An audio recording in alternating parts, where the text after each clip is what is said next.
One of the beloved hymns in our gray hymnal has this as the ending sentiment of its last verse.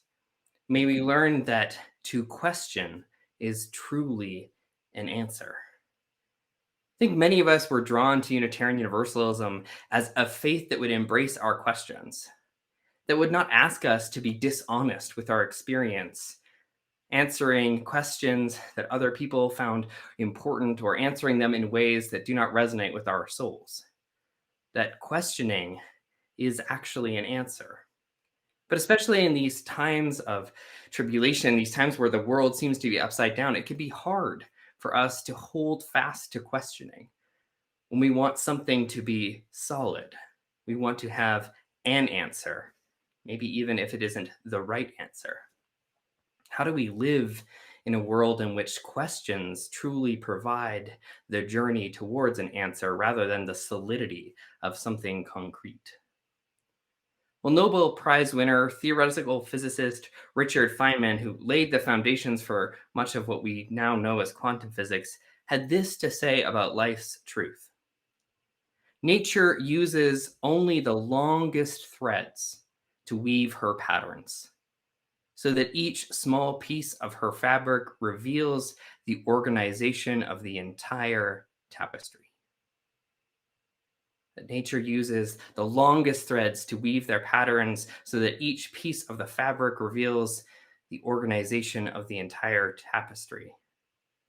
What I hear in Feynman's words is this idea that the big questions that we have in our lives, those long arc questions that humans have been struggling with for generations, for since the beginning of our evolutionary history, that those big questions have billions of tiny answers revealed in the tiniest of moments. And that they're not just revealed in our minds, but rather they're revealed in our living. And that these tiny answers help us see the grand organization of everything. Now, Feynman was a brilliant physicist and brilliant thinker. And he had this to say about how do we live tangibly, right? How do you live tangibly in a space in which you're trying to understand what you can't understand in that long arc in the smallest of moments?